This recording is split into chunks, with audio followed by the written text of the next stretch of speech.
In most of these videos, we hear a similar repetition of the same tips to finding that proper moto body position. Or hips before knees, these are all relevant terms, very important. Because we have so much talk about this hips back positioning on the motorcycle, it drops it down, right? Now notice here, Mark, when I come up, I'm barely touching the ground with my left foot, and I come up very slowly. I'm not jumping off the ground with my left foot. I'm using my quad, that muscle in my leg, nice and slow coming up. Very nice, very nice. Already, boom. That's first try. Okay. Hey, beautiful. Coach, Beautiful. one-handed. What I want you to do here is yeah, the little turns. So notice there, those are big turns. We don't quite want to do that. We want to keep them very small. If you're noticing there's an action and reaction that's before attempting these. If you have those first 3 drills mastered, these advanced drills will be much easier. So make sure to check those out. But it's no harder on your clutch than hard enduro. Of course, slipping and dragging your clutch is much harder on the plates than not using it at all. In technical situations, drill is about being completely comfortable with the control of your machine. I use my ability to do this in those extremely steep situations. I need to be comfortable with having my front end straight up and down, especially in those high-risk scenarios. If my bike is straight up and down and I panic because I don't have this clutch control dialed, front and rear brakes to assist with your suspension compression and rebound. My left foot is planted and my right foot is holding the rear brake. I'm holding both front and rear brakes and driving my hips forward. Also use something to stand on, like a few boulders, to give that extra height. The goal here is to be able to lift that front end and set it down on command. This is taking the drill of rolling back and forth on an incline to a higher level, doing it with the front tire in the air. Once you've mastered getting that front tire up and standing behind the machine, now we learn how to find that very fine friction zone with your clutch control and move the bike forward. I'm using a steady throttle and focus on being precise with my clutch. We don't want the bike to just jerk out away from us. This will assist you when holding that balance point. The bigger the ledge, the easier it is. First, I recommend finding the right throttle and slip of the clutch to hold the front tire in one place. Now, of course, you should have every one of the previous drills mastered before you move on to this final drill. This is rough on your clutch, so if you choose suspension, compression, and rebound, then clutch. If you do suck at downhills. I get a lot of DMs and questions about downhill specific. Confidence in downhill situations, as always, is derived from the same lack of fundamental techniques I see on a daily basis in my private lessons. Today we have some perfect. You don't approach steep downhills fast. The slower you go at the top, the slower you'll be going at the bottom.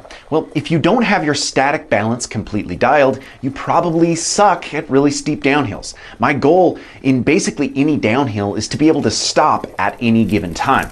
Of course, that's not all. As you can see, dabbing often causes you to move forward on the machine. The further forward you move, the more your front brake becomes the only form of stopping power. You end up de-weighting the rear tire, causing you to move faster and faster. The problem compounds and often are braking for a motocross corner. Most of the techniques remain the same. Now, we did do a proper braking control. Obviously, having the addition of engine braking assists in not only slowing the machine. Now, most downhills, I try to keep the machine running for this advantage. But as we all know, in hard enduro, some of these insane downhills we encounter, a bike-off approach is required. In this approach, we still use an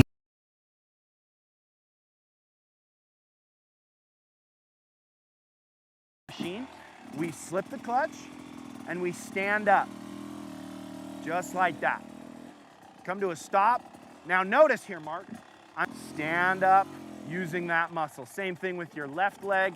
Stand up, slip the clutch, using your muscle. Try not the seat. There you go. Very nice. Go to the left. And then we'll move on to the next one. See, that's just much better position there. And even you can see Mark was able to stand up a little bit easier there because of that position on that bike. What we're gonna do here is we put our left foot on the peg as Rome watches. He's the supervisor today. I'm holding my front brake and you can see I'm already weighting my bike, okay? What we're gonna do is swing our leg over the machine. Now notice here, I'm not jumping off the ground. I'm nice and slow, and I use that muscle to swing my leg over the bike, okay? I want you to do it both ways, hard press. Again, this is one of those things that people see and they think, oh, that's gonna be easy, but it's actually quite challenging. Lean that bike away from you, swing your leg on without jumping off the ground. Very good. Not bad at all. You can see it's quite challenging, isn't it? Now, Yes. try it the other way. So as you can see, this is really challenging, right? I mean, most riders look at this and they go, oh, that's easy, but most riders have never tried this. You don't realize how much coordination this takes. Around with your left foot. I can already see that you have a lot of weight on your left foot. I want to see you up on your toes. Oh, look at how much the bike springs.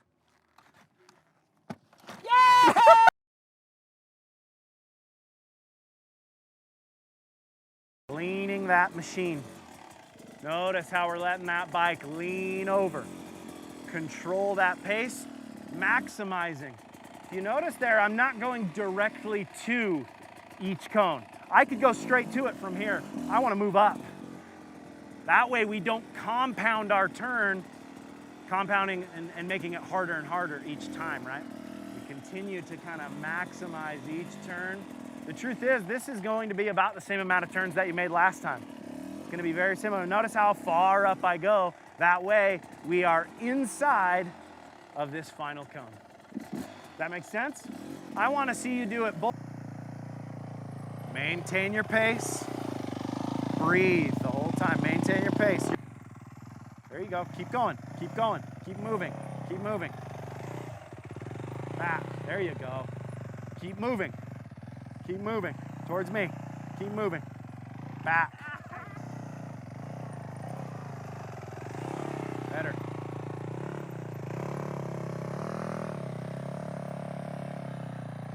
Better. Don't focus on the cones. Focus on your turn. Keep going. No matter what. Keep going. See that? You focused on the cones. Keep going. Maintain. There you go. Okay. That's. Notice how I'm a little more forward. Right? Look how close I am. See how close I'm getting? Same place.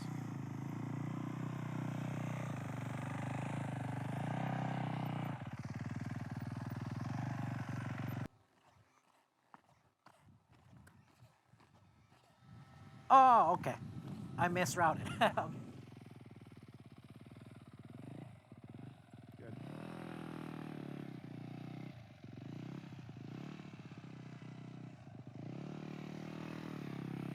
Very good.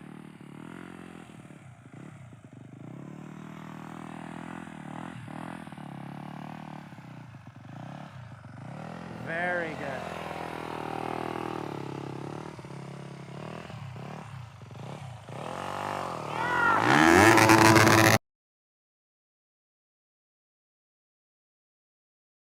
Right? So notice my movement. I'm up, but I'm not driving like this, okay? With my movement back, okay? See what I'm saying? So now we can really move that bike.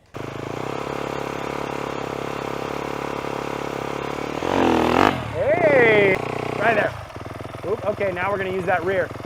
Nice, look at that. Beautiful job. See how much better that is, Mark? Hey, that ain't bad. Right? My weight is back. I'm gonna drive my weight forward, up onto the pegs, drive my weight forward, release the clutch. Okay, here we go.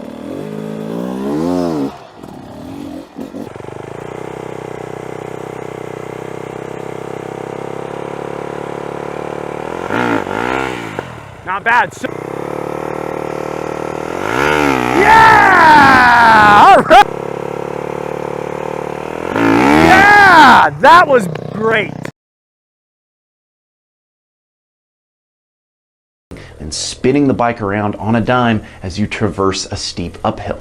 The switchback requires a precise throttle and clutch control, an in-depth understanding of body position. Getting that front tire up is the first step in a pivot turn. Now, no matter the technique, the goal should be riders. An important tip to understand is when I'm pivoting the bike, I'm not leaning over towards the direction I'm pivoting. I'm actually wheeling around a stationary point. That stationary point is my planted foot.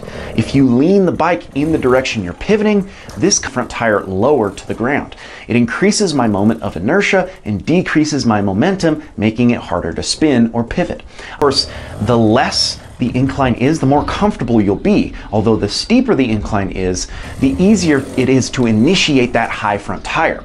So there is a give and take here. Now, there are out and weight the outside peg. The focus here is simply on using the most efficient part of your tire, the center tread and contact patch.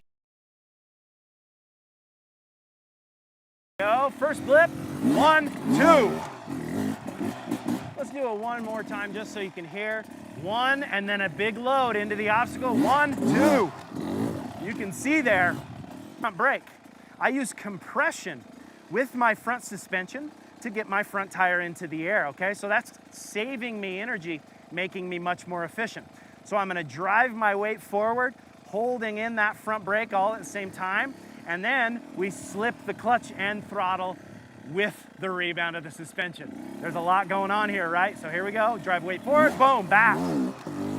Now, you can, because they go, yeah, I want to learn how to double blip. And they don't do it that good. I mean, that honestly looked cool, but they ride over and they go up. A little uphill helps, nice and slow. I drive my weight forward, look at where my knees go. That's the first step, right there. Notice my knees go directly to the radiator. Boom, okay? Now, initiate that suspension compression and rebound. Boom, just like that. This is a great practice for going backwards too. Nice and smooth. Boom, nice and centered. You can see, when you're good at balance, you can go backwards for quite days. Nice and smooth, centered. Notice my knees, bam. Now notice, hey, that's not too bad. Mark, start with your weight a little more back. That's not bad at all. Hey, you're right here. We're taking out. We need to be back a little more. Hinged, hips back. That way we have the ability to drive forward, okay? That's better. Oh, that is pretty. Yeah. Watch my snap. I go forward. See my body? You can see there I'm barely giving it any throttle too, and the front's coming up, right? Watch again. We go forward. Now, show you here. If I go full throttle, let the throttle off, I'm using dispersing power. That dispersing power goes to the rear tire, right? So notice. See how I still moved? What happens? Watch my clutch finger. Yeah. See that? That's what we're looking for. One more time, I'll show you. Right next to you. Centered. For you to be able to do it exactly like this.